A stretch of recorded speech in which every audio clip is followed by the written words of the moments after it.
I stood on the threshold of my daughter's house, trying to save her from the ruins. "Go away or I'll call the police," my daughter screamed at me in her own doorway, and her eyes glistening with coldness. So I turned, smiled, and thought, if they want to lose their house so badly, then I will help them. Before we continue, if you love these stories, please subscribe to our channel, because that is our motivation to make better stories each day for you. And now let us know where you are listening in the comment. Austin's face turned crimson as he slammed the credit report down on the break room table. Coffee sloshed from his mug onto the scattered papers. Bank statements I'd pulled from my jacket pocket. Printouts that told a story he never intended me to read. "Where the hell did you get these?" His voice cracked like a teenager caught stealing. I kept my tone level, the way I'd learned to speak to panicked contractors when a foundation started settling wrong. The bank called my house by mistake. Something about a late payment notice for Lindsay's address. I tapped the statement with one finger. 53,000 Austin in gambling debt, secured against my daughter's house. He stepped closer, close enough that I could smell his cologne, mixed with nervous sweat. The fluorescent lights above us buzzed like angry wasps. "This doesn't concern you, old man." "Doesn't concern me?" I spread the papers across the scratched table surface. "My daughter's about to lose her home, because you can't stay away from poker sites. And it doesn't concern me?" Austin's expensive watch caught the harsh light as he swept the documents aside. Papers fluttered to the linoleum floor like dying leaves. "Stay out of my business, Clarence. I handle my own affairs." "Your affairs?" I bent down, collected each sheet, with the same methodical care I'd once used to organize blueprints. "These credit lines are tied to Lindsay's house. The house she thinks is safe. The house she doesn't know.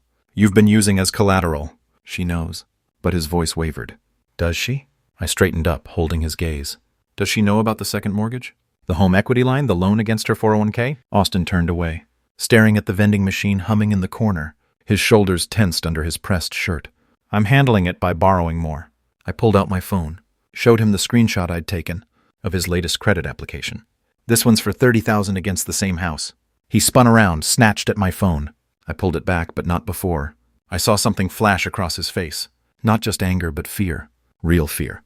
"You don't understand," he said. But the fight was draining out of his voice. "I had a system. It was working. Your system is about to cost my daughter her home." "Your daughter?" Austin laughed, but it sounded hollow in the small room. "She's my wife, Clarence. Has been for 3 years. Time you figured that out." I slipped my phone back into my jacket pocket. Around us, the break room felt smaller, the walls pressing in. A Halaton sandwich sat abandoned on the counter, curling at the edges. "I built that house's equity," I said quietly. 30 years of overtime shifts. 30 years of choosing mortgage payments over new clothes, over vacations, over everything else, and you're gambling it away. I didn't ask for your help then, and I don't need it now. Austin grabbed his coffee mug, knuckles white against the ceramic. "Stay out of my business." Or what? He set the mug down hard enough to crack it. Coffee seeped across the table toward my recovered papers. "Just stay out." I folded the damp documents, slipped them back into my jacket. Austin stood there breathing hard, like he'd just run a mile. The vending machine cycled off, leaving us in sudden quiet. "I'm trying to help," I said. "I don't want your help." I nodded, turned toward the door. Behind me, Austin called out something, about minding my own business, about knowing my place. But I was already thinking ahead, already planning. Lindsay would listen to reason. She had to. My footsteps echoed down the empty hallway as I checked my watch. 3:30. Lindsay would be home from her shift soon, and Austin wouldn't be back until after 6 o'clock. Plenty of time for a conversation. That might save her house. The engine ticked as it cooled in Lindsay's driveway. Through her front window, I could see the blue glow of that massive television Austin had bought last month, the one that probably cost more than most people's monthly mortgage payment. I sat for a moment, organizing my thoughts the way I'd once organized construction schedules. Step 1, show her the documents. Step 2, explain the danger. Step 3, help her find a solution. Lindsay opened the door before I could knock, phone pressed to her ear. "Mom, I have to call you back. Dad's here." She hung up, smiled that careful smile she'd been using since her wedding. "This is unexpected. We need to talk." Her smile flickered. She stepped aside, gestured toward the living room, where Austin's gaming setup dominated one corner. Controllers and energy drink cans scattered across the coffee table. The house smelled like expensive candles and something else. Stress, maybe the kind of tension that settles into walls when people fight about money. "Coffee?" she asked, already moving toward the kitchen. "This is serious, Lindsay." She paused at the kitchen entrance, hand on the door frame. "Okay, but I'm making coffee anyway. My hands need something to do when Dad sounds like that." I followed her into the kitchen, noted the stack of bills tucked behind the toaster, the way she avoided looking at them. As she busied herself with the coffee maker, her wedding pictures covered the refrigerator, Austin prominent in every shot, his arm around her shoulders like he owned her. I found out about the gambling debts, I said. The coffee scoop clattered to the counter. What gambling debts? I pulled out the documents, spread them across the kitchen island between us. Bank statements, credit reports, loan applications, all bearing Austin's signature, all tied to her address. 53,000, maybe more. He's been using your house as collateral. Lindsay's face went white, then pink, then red. That's impossible. It's right here. I pointed to the home equity line statement. Second mortgage for 30,000. This credit line for 15, and this? No. She swept the papers aside, scattered them across the tile floor. Austin would never do that. He would never risk our house. Lindsay, look at the documents. These are fake. She spun away from me, gripped the counter edge. You made these up. Made them up? I knelt, gathered the papers again. Why would I do that? Because you don't like Austin. You've never liked him. Her voice rose, took on that shrill quality. It got when she felt cornered. You want to break us up. I want to save your house. Our house is fine. She whirled around, eyes bright with tears. We make our payments. We've never been late. Because you don't know about these other payments. I held up the gambling site statements I'd printed. $2,300 last month, $2,500 the month before. Where do you think that money comes from? Lindsay pressed her hands over her ears. Stop it. He's borrowed against everything you own. Your car, your retirement, your house. Stop it. She lunged for her phone on the counter. Austin loves me. He would never hurt me. You're lying. I stood slowly, my knees protesting. Around us, the kitchen felt fragile somehow, like a stage set that might collapse if anyone spoke too loudly. I'm not lying, sweetheart. Don't call me that. Her fingers trembled as she scrolled through her contacts. Don't you dare call me that, Lindsay. Get out. The words came out strangled, desperate. Get out of my house right now. Your house? I looked around at Austin's expensive purchases. At the bills she wouldn't read. At the wedding pictures where I barely appeared. This house I helped you buy. The one I co-signed for. Get out. She raised the phone like a weapon. Get out or I'll call the police and tell them you're harassing us. Something cold settled in my chest. Not hurt. I'd moved past hurt. Somewhere between the coffee maker and her covering her ears. This was something else, something clearer. I smiled. Lindsay blinked, confused by the expression. She'd expected anger, maybe pleading. Instead, I collected my papers. With the same methodical care I'd shown in Austin's break room. Each document, folded precisely, slipped into my jacket pocket. You'll call the police, I said quietly. Yes, I will. But uncertainty flickered across her face. On your father who's trying to save your house? You're not trying to save anything. You're trying to ruin my marriage. I walked toward the door, paused in the kitchen entrance. Behind me, Lindsay clutched her phone like a lifeline. I hope Austin's worth it, I said. He is. I hope the house is too. I let myself out, walked slowly to my car. Lindsay appeared in the front window, phone still pressed to her ear, probably calling Austin, warning him about crazy dad and his fake documents. The engine started on the first try. Reliable, like everything else in my life used to be. As I backed out of the driveway, I caught Lindsay watching from behind her expensive curtains. She looked small in that big window, surrounded by all of Austin's purchases. My little girl who used to help me balance the checkbook, who used to trust me with everything. I drove home slowly, planning my next conversation. This one would be with someone who understood the value of documentation, someone who appreciated the legal weight of a co-signer's signature.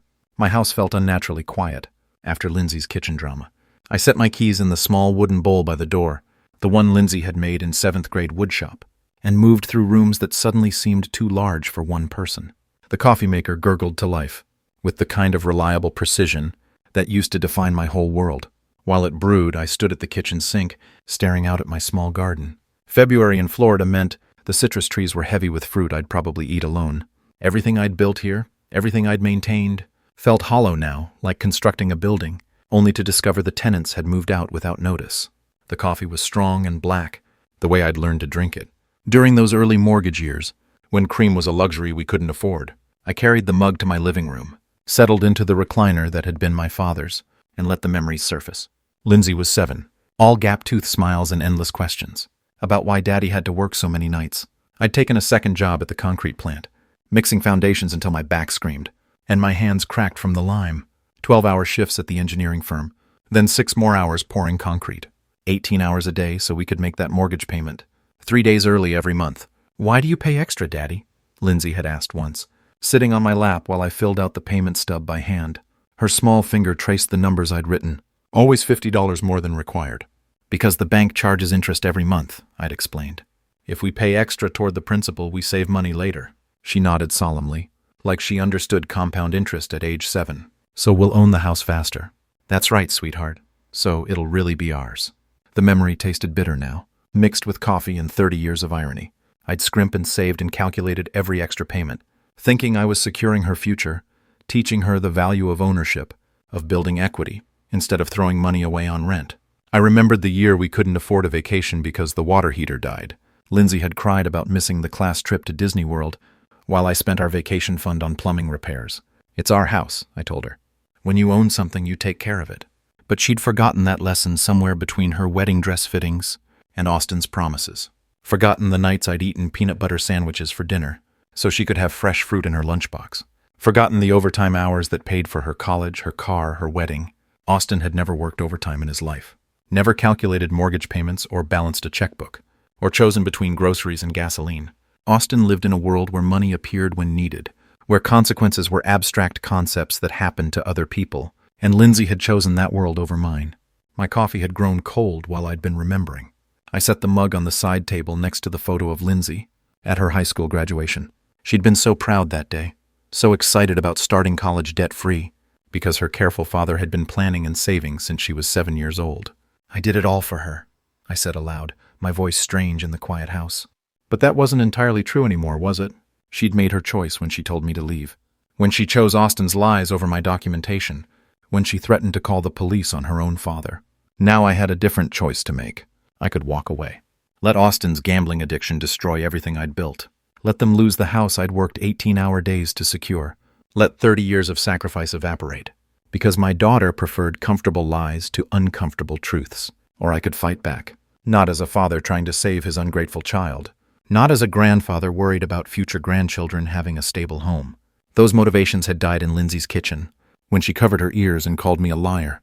I could fight as someone who'd been cheated, someone whose 30 years of equity was about to disappear into Austin's poker addiction, someone who'd been dismissed and disrespected, and told his opinion didn't matter. The house settled around me with small creaks in size. Everything here was paid for, maintained, organized. Proof that careful planning and steady effort created lasting value. Austin's philosophy was the opposite. Borrow against tomorrow to pay for today's pleasures. Time to see which philosophy survived a real test. I stood up, stretched muscles that remembered lifting concrete bags, and crawling under houses to check foundations. My body might be older, but my mind still worked like an engineer's. Problem identification, resource assessment, solution implementation. Austin and Lindsay thought they held all the cards, because they had possession of the house. They'd forgotten about the documents I'd signed 30 years ago. Documents that made me more than just a concerned father. I needed to review those papers, refresh my memory about exactly what rights I'd retained when I'd helped them buy their dream home. My filing cabinet waited in the home office, organized with the same precision I'd once brought to construction projects. Somewhere in those folders was the legal foundation for my next move. My filing system had saved me countless hours over the years.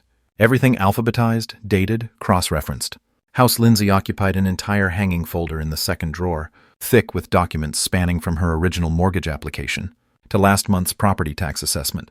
I pulled the folder, spread its contents across my desk, under the bright LED lamp I'd installed last year. My reading glasses turned the papers sharp and clear. Loan application, credit reports from 2021, income verification forms, bank statements.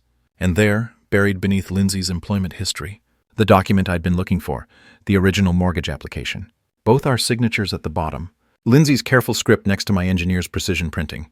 But it was the section above our names that made me smile for the second time that day. Co-applicant Clarence Brooks, Social Security number redacted. Relationship to primary applicant, father. Co-signer, financial responsibility, joint and several liability for full loan amount. I leaned back in my leather desk chair, the same one I'd bought when I made supervisor 20 years ago. Joint and several liability.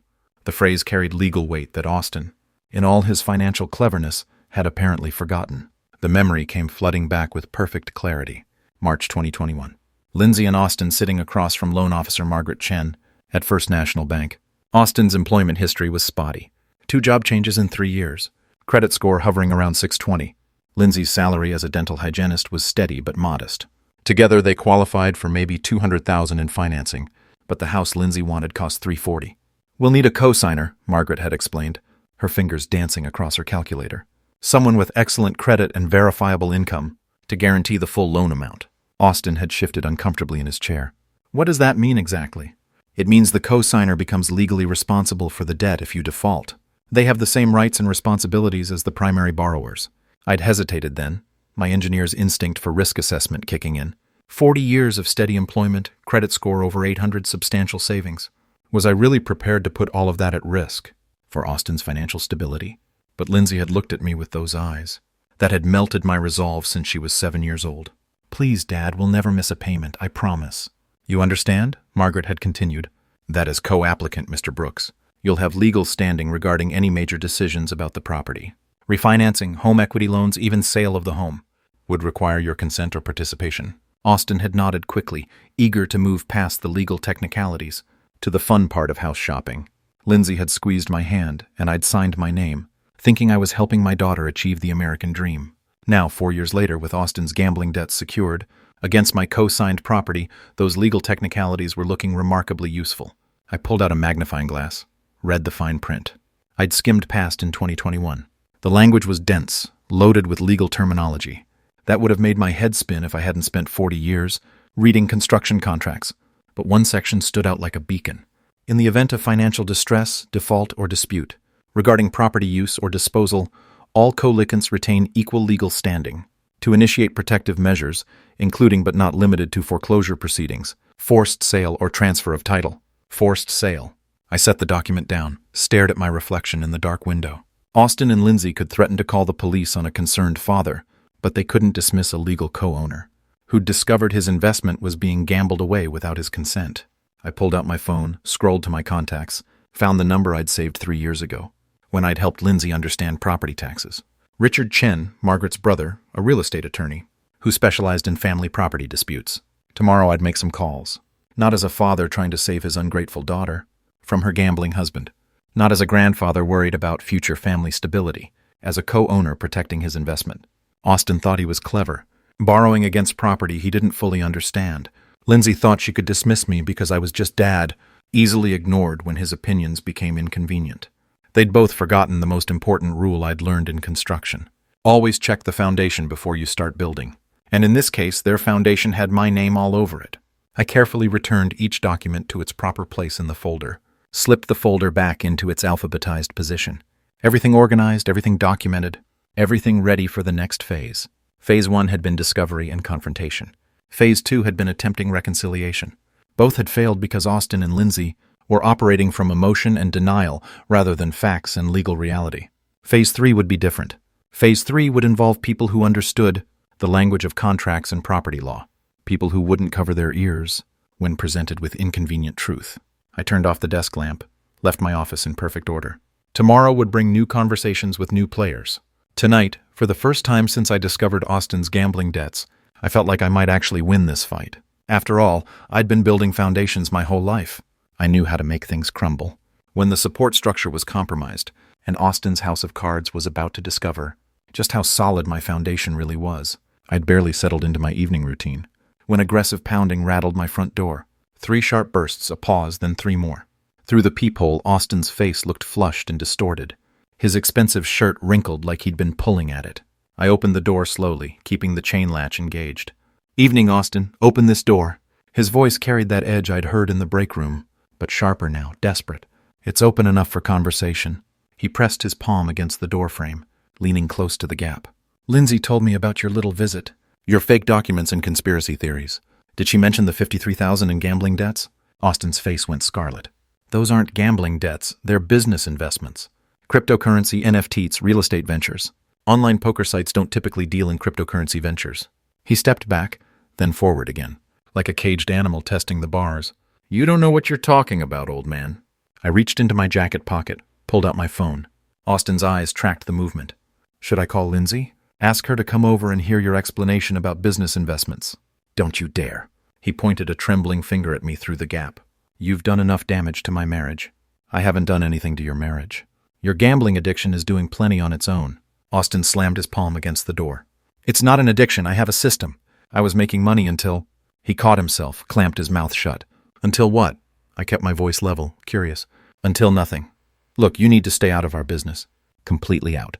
No more surprise visits. No more fake bank statements. No more poison in Lindsay's ear." "Or what?" Austin's smile had no warmth in it. or things might get unpleasant for you. Lonely old men living alone, accidents happen. I studied his face through the narrow gap. Sweat beaded on his forehead despite the February chill. His left hand kept tapping against his thigh, a nervous rhythm I'd seen in desperate contractors who knew their bids were rejected. "Are you threatening me, Austin?" I'm explaining reality. He leaned closer to the gap, and I caught the smell of alcohol mixed with his usual cologne. "Lindsay and I are happy. We're handling our finances just fine. You're not needed, not wanted, and not welcome in our lives." Interesting perspective. It's the only perspective that matters. Austin stepped back from the door, straightened his wrinkled shirt. "Stay away from us, Clarence. I mean it." I watched him walk toward his car, a BMW I now knew he couldn't afford. The engine started with the smooth purr of German engineering purchased with borrowed money. He backed out of my driveway too fast, tires squealing slightly on the asphalt. I closed the door, slid the chain free, then engaged the deadbolt. Through my living room window, I watched Austin's taillights disappear around the corner. His visit had accomplished the opposite of its intention.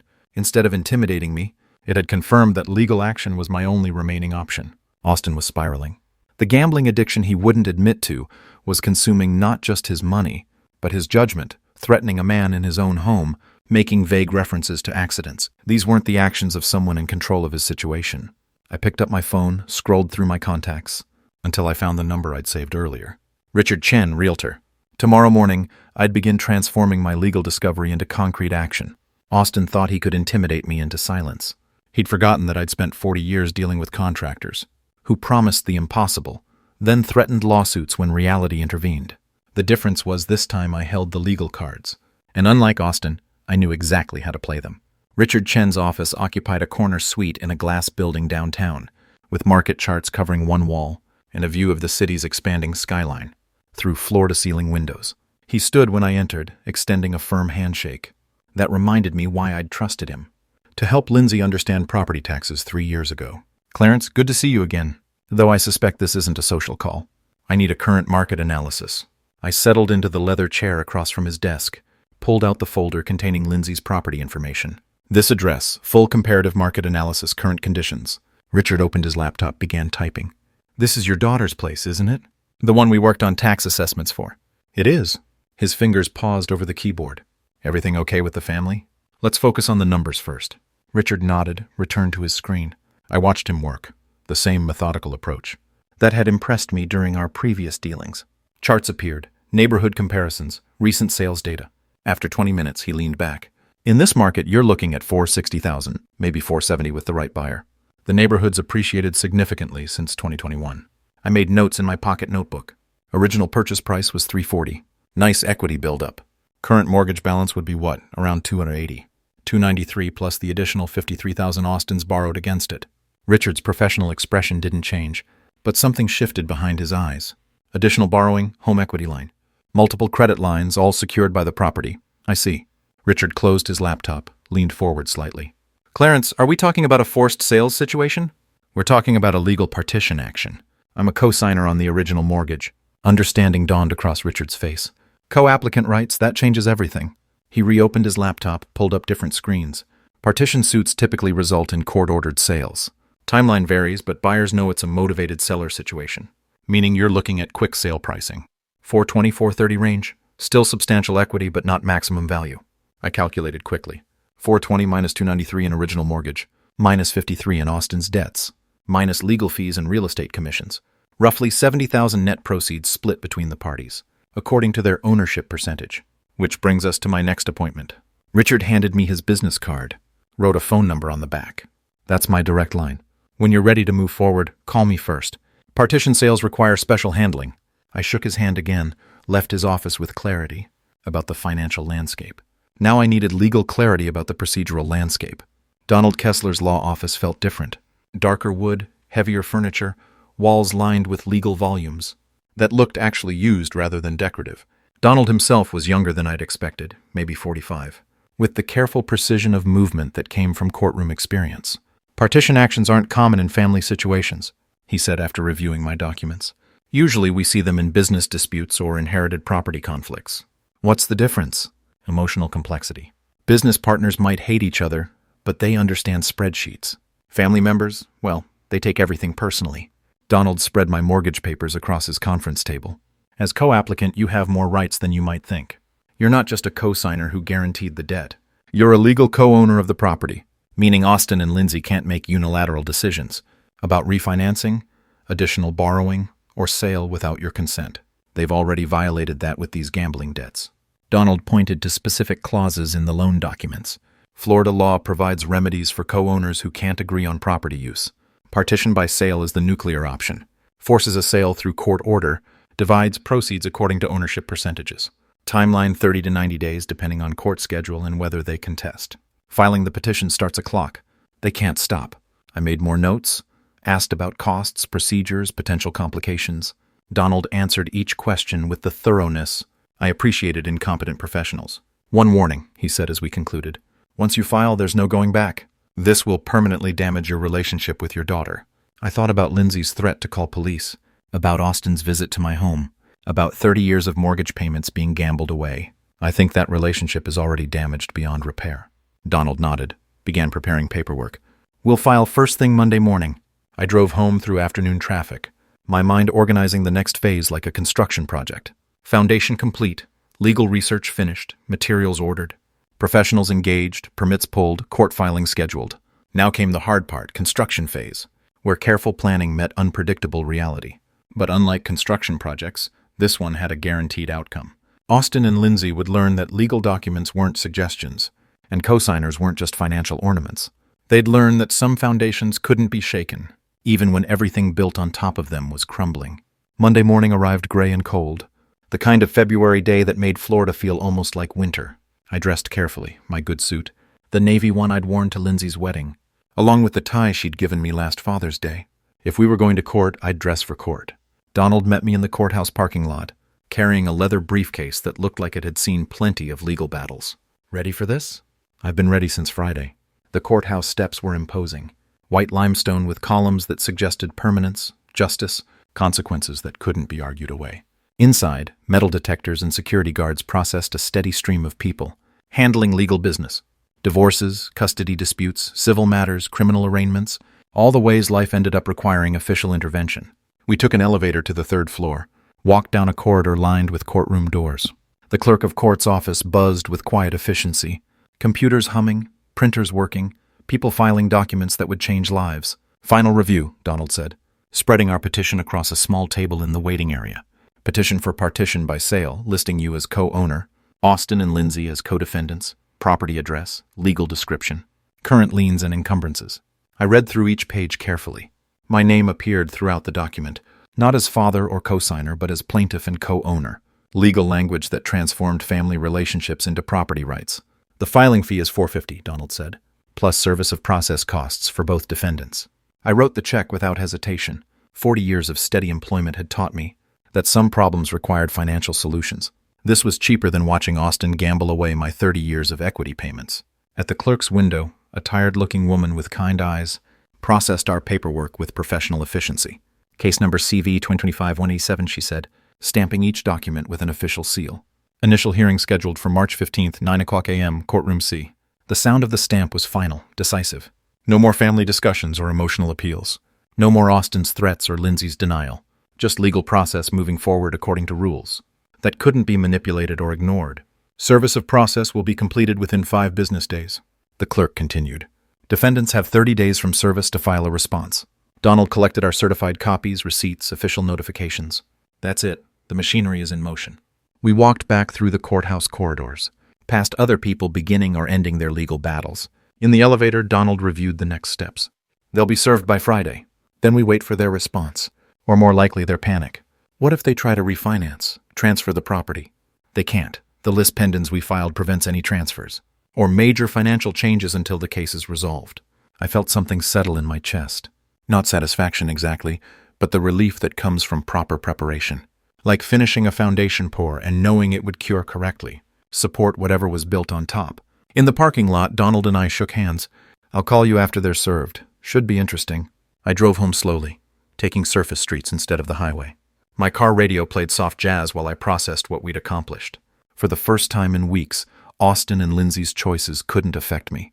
The legal system would handle everything now, according to rules they'd have to follow, whether they liked them or not. At home, I filed my certified copies in the House Lindsay folder, right behind the original mortgage documents. Everything organized, everything documented, everything ready for whatever came next. My phone sat silent on the kitchen counter. Soon, very soon, it would start ringing. Austin and Lindsay would receive official papers from a sheriff's deputy, would realize this wasn't family drama. They could dismiss with tears or threats. I made coffee, settled into my recliner, and waited. The next move was theirs, but the game was now being played by my rules. My phone started ringing Thursday afternoon. Lindsay's name appeared on the caller ID as I sat in my kitchen finishing a late lunch. I watched it buzz against the counter, let it go to voicemail. 2 minutes later, it rang again. Austin this time. I went to my living room, picked up a book, tried to read while my phone continued its electronic tantrum. By evening, I had 7 missed calls and 3 voicemails. The first message was Lindsay, her voice shaking. "Dad, please call me back. We got some papers today, and I don't understand what's happening. Please, just call me." Austin's message came an hour later. "What kind of game are you playing, old man? You think you can scare us with legal papers? This is family business, not some courtroom drama." The third message, Lindsay again, tears evident in her voice. "Dad, I'm begging you. Austin says you're trying to steal our house. That can't be true. Please call me back, please." I deleted all 3 messages without returning the calls. Friday brought a text message marathon. Austin started early. "This lawsuit is ridiculous. No judge will side with you over family." Lindsay's texts were longer, more desperate. "Dad, I know we had a fight, but this is too far. Can't we work this out? I love you, but I love Austin too. Please don't make me choose." By evening, Austin's messages had turned threatening. "You're making a big mistake, bigger than you realize." I showed the text to Donald, when he called with confirmation that both defendants had been served. "Standard reaction," he said. "Panic, denial, then anger. What matters is whether they file a response by the deadline. What if they don't?" Default judgment. The court grants our petition automatically. Saturday brought a new wave of calls. I let them all go to voicemail. Spent the day in my garden, pruning citrus trees and preparing beds for spring planting. Physical work helped me think, and I needed to consider my next moves carefully. Sunday's voicemail from Lindsay was different, calmer, more calculated. "Dad, Austin talked to a lawyer. He says this partition thing is just a scare tactic, that you don't really want to sell our house. You just want attention. So, we're not going to play along. We're ignoring this whole legal circus until you come to your senses." I played that message twice, then called Donald. "They're not filing a response?" he asked. "Austin thinks it's a bluff." "Perfect. That's exactly what we want them to think." Monday morning brought silence. No calls, no texts, no voicemails. Austin and Lindsay had decided to ignore the legal system, confident that family relationships trumped property law. I spent the morning organizing my files, making sure everything was ready for the default hearing. Around noon, I drove to the courthouse and reviewed public records. Sure enough, no response filed by either defendant. That evening, I called Richard to schedule the property appraisal required for court-ordered sale. "They're not contesting?" he asked. "They think it's a family dispute. That doesn't require legal response." Richard whistled softly. "That's going to cost them about $100,000 in equity." Tuesday brought one final voicemail from Austin, his voice carrying less conviction than before. "Look, Clarence, maybe we all got a little heated. Why don't you come over for dinner this weekend? We can work this out like family." I deleted the message and made coffee. Outside my kitchen window, my citrus trees were heavy with fruit. Oranges and grapefruits that had taken years to mature, requiring patience and consistent care to reach their potential. Austin and Lindsay had made their choice. They decided that legal documents were suggestions, that court deadlines were optional, that property law didn't apply to their situation. In 2 weeks, they'd discover how wrong they were. But by then, it would be too late to change their minds. The legal machinery I'd set in motion would complete its work, regardless of their family feelings or desperate last-minute appeals. I'd given them every opportunity to address the problem responsibly. They'd chosen gambling debts over family discussions, threats over honest conversation, denial over legal reality. Now they'd live with the consequences of those choices, whether they understood them or not. Donald's call came Wednesday morning while I was watering my citrus trees. "I need to discuss something with you," he said, his voice carrying the careful tone lawyers use when delivering unwelcome news. "Can you meet me at my office this afternoon?" I arrived at 2 sharp, found him reviewing a thick file folder. "Partition disputes can get ugly," he began without preamble, "especially when defendants realize they're actually going to lose their property. Austin's already made threats. That's what concerns me." Donald pulled out several case studies, spread them across his desk. Property disputes involving gambling addicts follow predictable patterns. First denial, then anger, then desperate actions. I studied the documents, police reports, restraining orders, incidents of vandalism and intimidation. "You're suggesting I'm in physical danger. I'm suggesting that staying in your current home might not be wise while this plays out." The idea hadn't occurred to me, but as Donald outlined the risks, it made strategic sense. Austin was spiraling, his gambling addiction consuming not just money but judgment. Cornering desperate people in their own homes rarely ended well. That evening I drove through apartment complexes near downtown, looking for temporary housing that met my criteria: month-to-month lease, furnished, good security, reasonable proximity to the courthouse. The Palmetto Gardens complex fit perfectly, modest but clean with coded entry, and an office manager who asked no unnecessary questions. "How long do you anticipate staying?" she asked while processing my application. 2 to 3 months depending on legal proceedings. She nodded professionally, handed me keys to Unit 2B. Utilities included, parking space 47. I spent Thursday evening packing essentials. Clothes for 3 months, legal documents, basic personal items. Everything else stayed behind. The family photos on my mantle, the tools in my garage, the furniture I had accumulated over 40 years of steady employment. All of it would wait for my return, assuming I chose to return. Friday morning I loaded my truck with 3 suitcases and a box of legal files. Before leaving, I walked through each room of my house, checking windows, adjusting the thermostat, making sure everything was secure. In the kitchen, I stopped mail delivery and set up forwarding to my new address. The house would sit empty but protected, like a foundation, waiting for construction to resume. The apartment felt strange after 30 years in my own home. Generic furniture, neutral colors, no history attached to any corner or surface. But it also felt safe, anonymous, removed from the emotional battlefield my family had created. I sat in the unfamiliar living room, looking out at a parking lot instead of my garden, and felt something unexpected: relief. For the first time in weeks. My phone wasn't ringing with threats or emotional manipulation. No one knew where I was except Donald and Richard, both bound by professional confidentiality. Austin and Lindsay could rage and scheme and threaten all they wanted. They'd be performing for an empty house, their anger echoing through rooms that no longer contained their target. My truck keys sat on the kitchen counter of apartment 2B, ready for whatever came next. The legal machinery would continue its work, regardless of where I slept or ate breakfast. Court dates would proceed. Property evaluations would be completed. Sale orders would be executed. The difference was that now I could watch it all unfold from a position of safety and strategic distance. Austin's gambling addiction was his problem. Lindsay's denial was her choice. The consequences of both were no longer my daily burden to carry. I unpacked my clothes into the apartment's small bedroom dresser, each item representing a practical decision, to prioritize my well-being over family chaos. For 40 years, I'd been the responsible one, the reliable one, the one who solved other people's problems.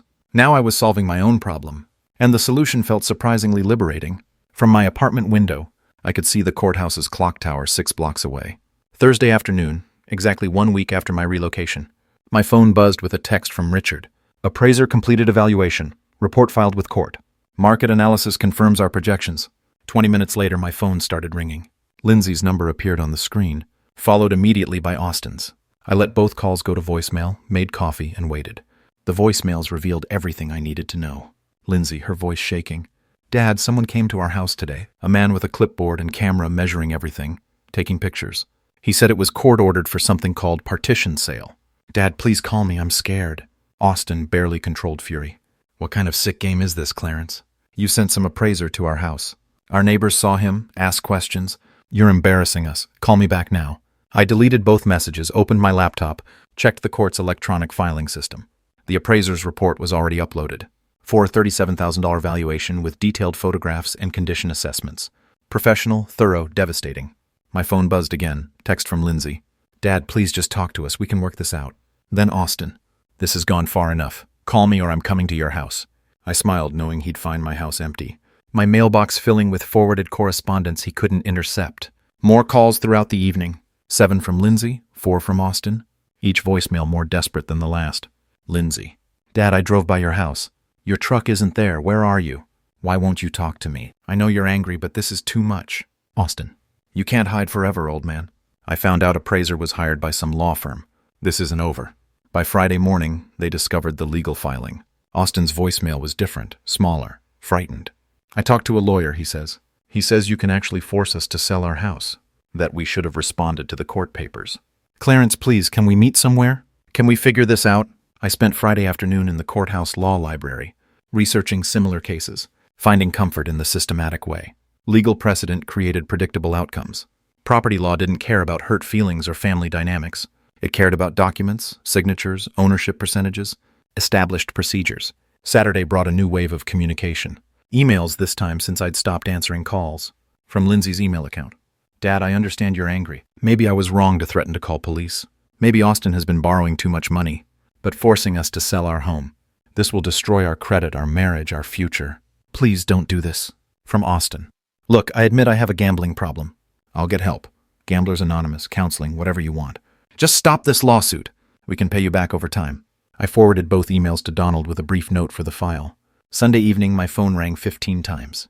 I turned off the ringer, went to bed early. Monday morning brought new developments. Richard called with updates. 3 potential buyers submitted offers over the weekend. All cash, quick closing. The forced sale pricing is attracting serious interest. How much? Highest offer is $425. $10,000 below appraisal, but guaranteed 30-day closing. While I was talking to Richard, my phone buzzed with another call. Austin again. This time, when it went to voicemail, I could hear Lindsay crying in the background. Austin's voice defeated. Clarence, I know you can hear me. We drove around looking for your truck. Asked your old neighbors if they knew where you went. No one knows anything. You disappeared like you planned this whole thing. A long pause. Then we're going to lose our house, aren't we? The lawyer says we waited too long to respond. That the court will just take it away from us. 30 days. We have 30 days to find somewhere else to live. Another pause. I'm sorry. Lindsay is sorry too. We were wrong about everything. The gambling, the threats, telling you to stay away. But please don't make us homeless. We're family. I saved the voicemail, forwarded it to Donald with a note.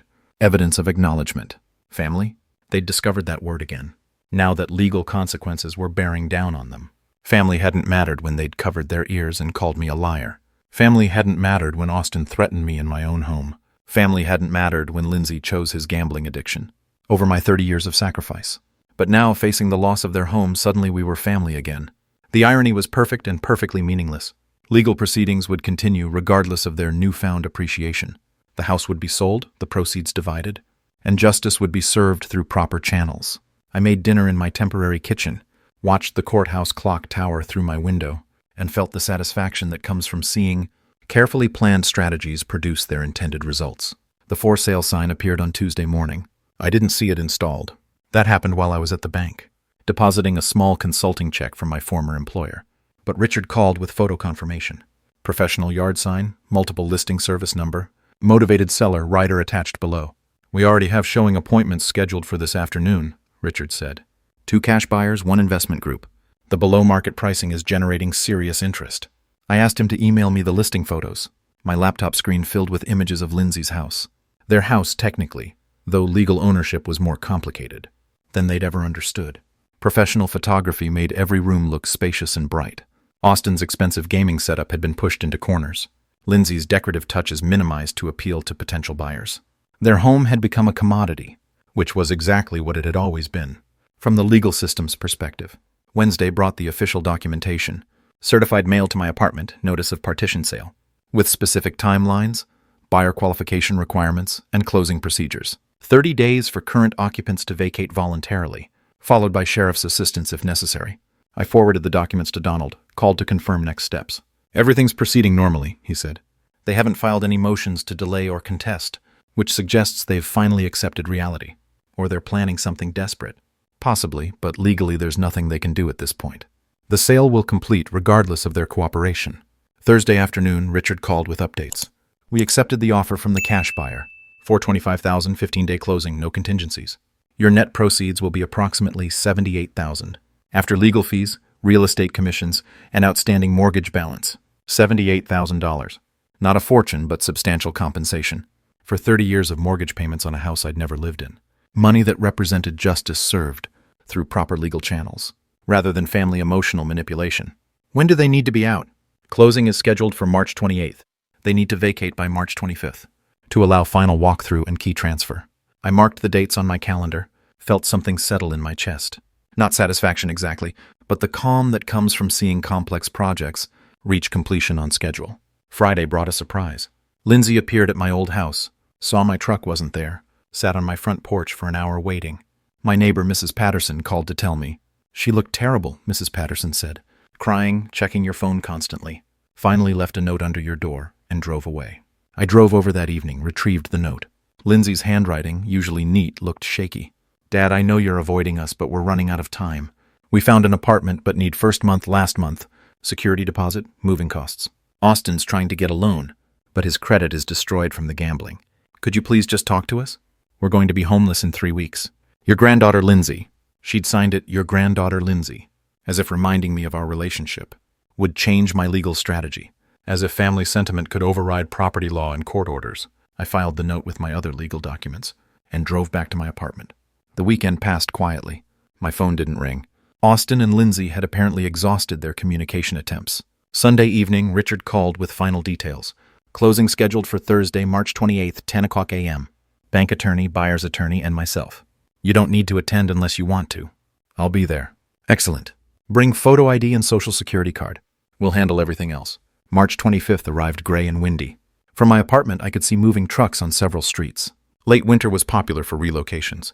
I wondered if Austin and Lindsay had managed to find their moving truck, their new apartment, their temporary solution to the consequences of their choices. My phone remained silent. No last-minute pleas, no final attempts at emotional manipulation. They'd apparently accepted that their former relationship with me was over, replaced by legal procedures they couldn't influence or avoid. Thursday morning, I dressed in my good suit, gathered my identification documents, and prepared to attend the closing that would officially end this chapter of my life. The legal system had worked exactly as Donald promised. Property disputes were resolved through established procedures, rather than family arguments. Justice was served through professional channels, rather than emotional appeals. In 4 hours, I'd receive a check that represented vindication of every principle. I'd tried to teach Lindsay about financial responsibility, legal consequences, and the importance of treating family members with respect. Whether she'd learned those lessons remained to be seen, but the teaching phase was definitely over. The closing took place in a sterile conference room downtown, fluorescent lights humming over documents requiring signatures. Proceeds to Plaintiff Clarence Brooks. The bank attorney read, $78,437. I signed where indicated. Watched 40 years of property involvement, reduced to electronic transfers and official stamps. By noon, my phone buzzed with bank confirmation of the substantial deposit.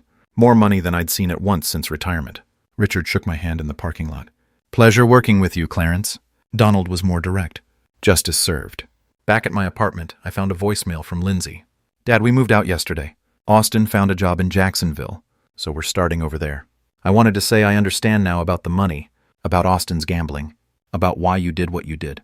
I'm sorry it took losing our house for me to see it. I hope someday you'll forgive us. I love you.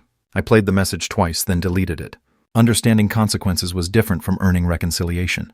Over the weekend, I toured condominiums in a golf course community. Most of our owners are former engineers, teachers, middle management, the sales agent explained. People who saved consistently and planned for retirement. People who understood that financial security came from systematic effort, rather than gambling schemes.